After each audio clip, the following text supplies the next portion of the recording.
Hey y'all, I am back. I just want to get comfy real quick. Um, yeah, so as you can see by the title, it's pretty much two titles. Don't get sucked into their BS slash vanity? Question mark. Okay. So we're gonna try to get into a little something something. When I say don't get sucked into people's BS, first of all, before I say what I want to say on that, there are, because I'm prefacing my statements right now, there are people who are online making these teary-eyed videos sometimes, like, and I'm not talking about something heartwarming to where it made them cry, where they are wrapped up in a cover and saying, "Oh, I'm so lonely," and this and that, and all this stuff. A lot of times, people who play on other folks' emotions and see, because demonic spirits are smart, but not smarter than the person who can just pick up on that shit. Um, Now, that's not to say that some people who are crying on YouTube are actually not needing help. But if you see a video like that, drop in the comment section numbers, that hotlines that they can call and speak to someone, a healthcare professional or anything like that. Because sometimes these people may know that they have something like that they have to get worked out, but a lot of times they won't get it worked out because they feel like, hey, if I can get attention and make people think I'm going to harm myself, then maybe they'll watch me. Been there, done that, saw that. Like, not been there, done that, been there, saw that. Okay? Because there are, I don't want to say it, some of these people that are doing it for attention and not really needing, like, not really wanting to help, because you can tell the difference. Sometimes when you lower yourself down a little bit to have empathy, and certain people don't want help, you pretty much opened yourself. That way they can, project that spirit onto you, and then all of a sudden you feeling depressed and you feeling down and you feeling some type of way. Um, the people that are making these videos doing all this crying and stuff like that, that actually want the help, and you give them like numbers to call certain hotlines, but then they're like, let me talk to you, please, please, please, whatever. Because I knew a lady who would do that a lot a long time ago. I want to say lady, but I want to say girl.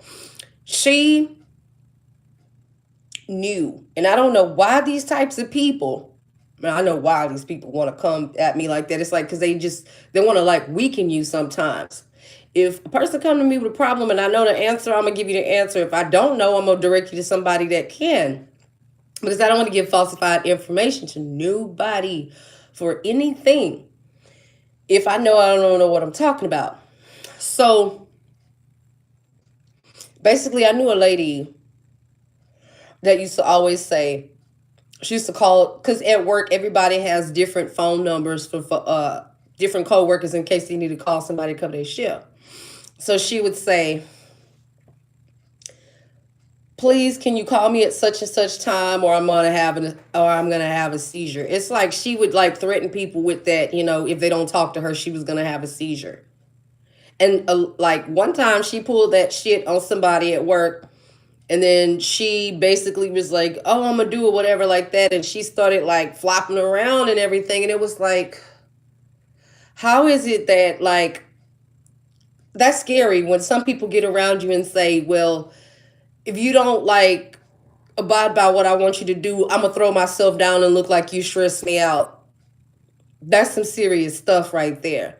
Everybody needs somebody they can talk to, but at the same time, if you find yourself to yourself, then maybe that means you have to Like, learn about yourself and stuff like that. Learn what you like, learn what you don't like. I mean, a lot of people, like, they'll be to themselves and be like, oh, I gotta quickly find somebody to be around me, and then they just settle for all types of treatment because they basically didn't like want to better themselves. They felt like, oh, I need you here. You know, when people say misery loves company, a lot of times that is true. Now, me, I know if I'm miserable, I don't want no company, which I don't live. It's like this, or if you talking to somebody and you do vent to somebody, talk about it one time. And then after you talk about it that one time and a solution, thank you. You really helped me through what I was going through. Okay? And you just tell people, look, I appreciate you being there. And that just makes it to be like, oh, okay, well, we can vibe back and forth with each other and we can talk about stuff. But when you got people who will demand your attention all the time and say, pay attention to me or I'm gonna do this or that to myself, that's not healthy friendship, that's not healthy relationship. When I was younger, and I'm pretty much sure that like a lot of other females watching this channel, whether you admit it to yourself or you don't tell it to, if you admit it to yourself but you don't tell it to nobody, we all had that one person in our life that we just felt like we was gonna do anything to make them stay. But once you actually get to know yourself and the stuff that you like, you be like, bye. Not dealing with it, don't want to. So don't fall for the BS when people try to get you to open up. Like some people will get you to watch them have a breakdown on YouTube crying and they're like, oh, I don't know what's happening. And then you don't hear from them a couple of days and they come back and they apologetic and they're like, I'm sorry, all I had to vent. There's certain things you should not vent on YouTube, like that being one. I mean, no disrespect to nobody on that. I mean, you can pretty much do what you want because it's your channel, but at the same time, on the spirit note, sometimes people can lower your energy by always being a Debbie Downer around you, telling you, oh, well, this happened, that happened, this happened, that happened, without, volunteering a solution. Because the thing is, it's a cop out for people to be like, oh, they're gonna take their life. That's pretty much like, so you pretty much got yourself in a dark place to be like, oh, they're gonna take their own life. It's not that crucial. I mean, shit happens. I had some pretty dirty shit happen to me before, but I'm still sitting here. I'm not gonna ever sit there and tell people, hey, I want to take my life. Hell no. I fucking love myself. I fucking love myself. And the mistakes that I've been through, I learned from them. On to the next topic. Vanity. Okay, we gonna get on this because I've watched, when I was Christian, and I actually had one of these videos pop up in my feed, and I'm like, why though? Because I saw this video before a long time ago, and it was like other stuff like with it, because a lot of people don't understand what vanity is. That's more than what you can see with your with a physical appearance. When people are like, oh, such and such doing this or doing that is vanity. Because I think the video was titled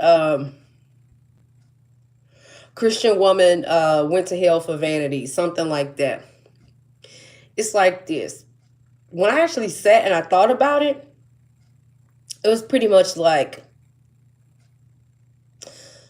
vanity can be like spiritual. Let me explain what I mean.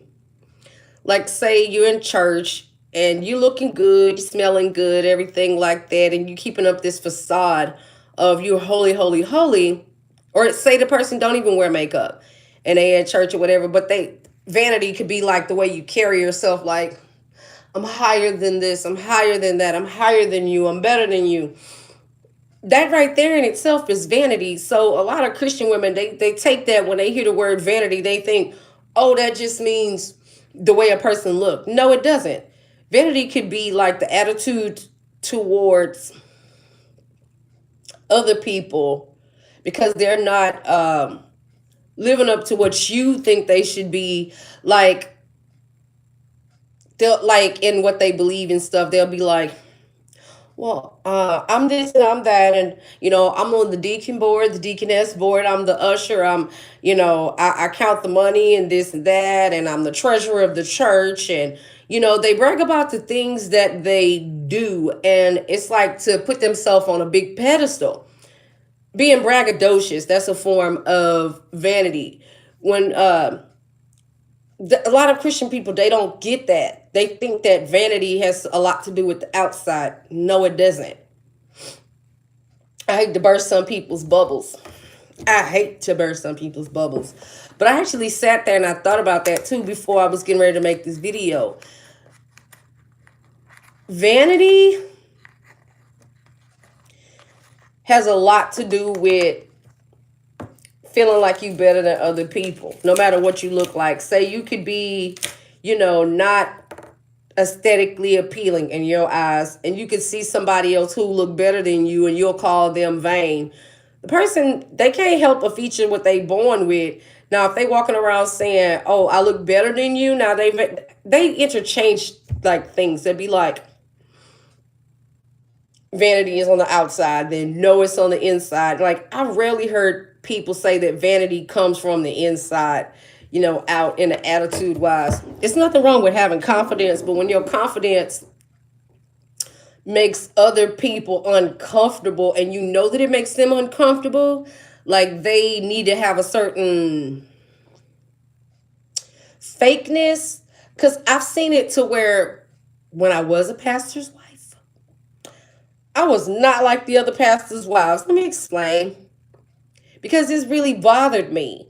When I was at, you know how they have the meals and stuff like that after church for the pastors and the wives, and they have the tables where, the rest of the congregation sitting way over there, and then they got this one table that's up there for the pastors, the wives, the guest pastors, day wives, whatever like that. And I had a friend in church, and I wanted to go sit with her and eat with her. And they actually came and got me from where I was and say, Sister so and so, we need you over there with the pastor's wives. And I'm like, so they wanted me to be involved in vanity. They wanted me to keep up this facade of, stand around and think that I'm better than everybody else in the church, because they really looked at them as money bags. Like, come in and give me your money. Now go sit in the corner and eat, you little peasant.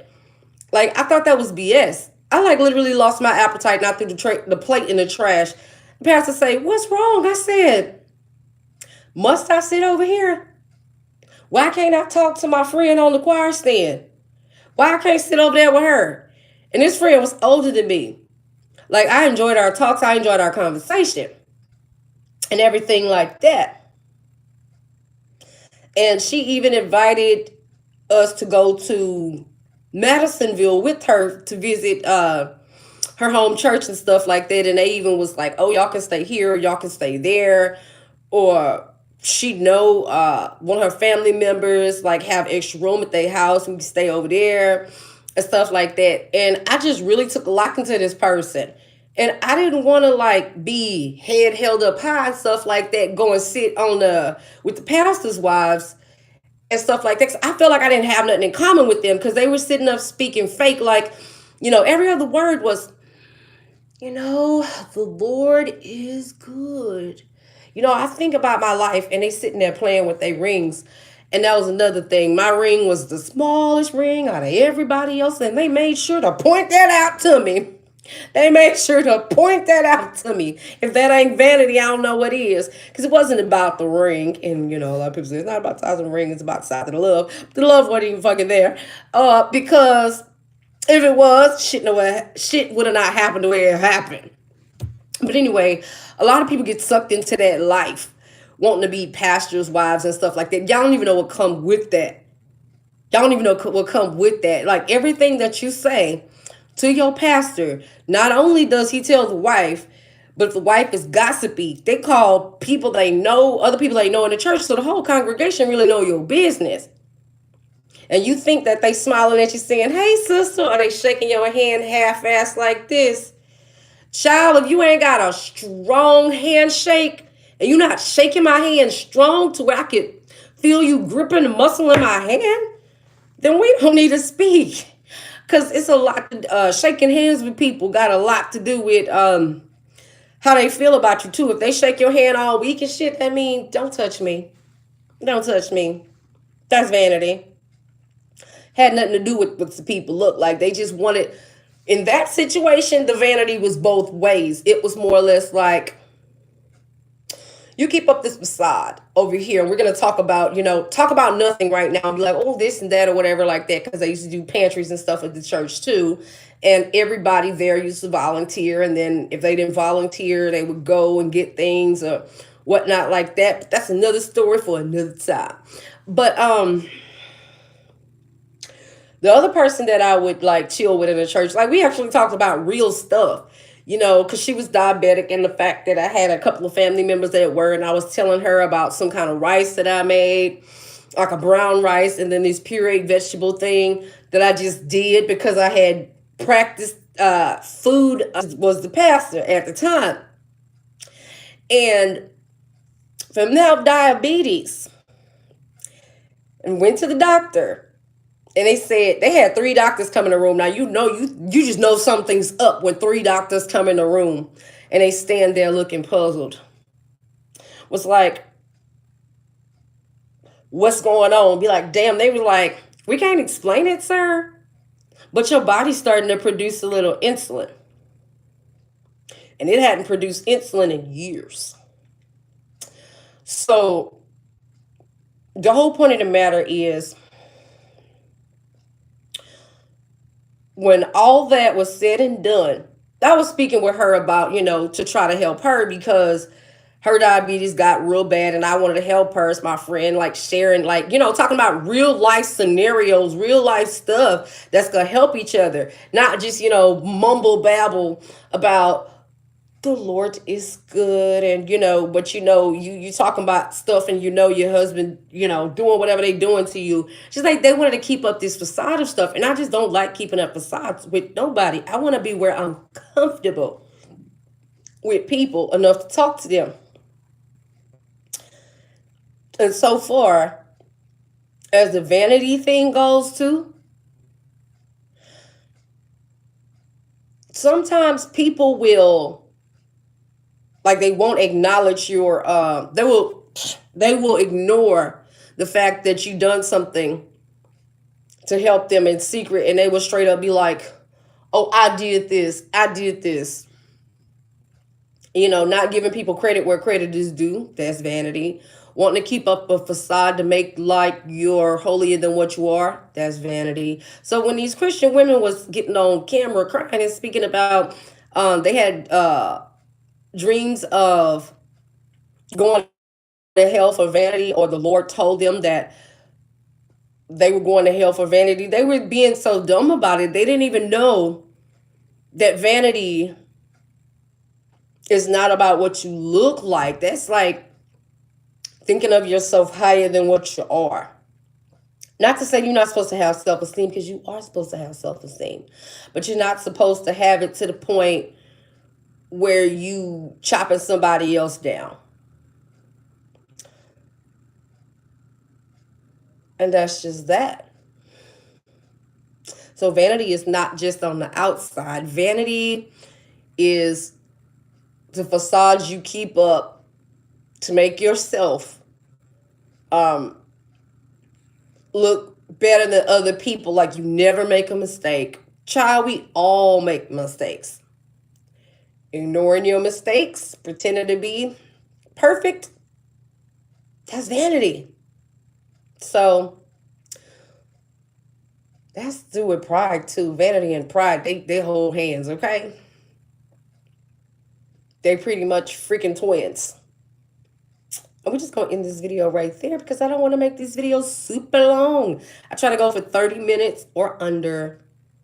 But if it goes over, some deep topics.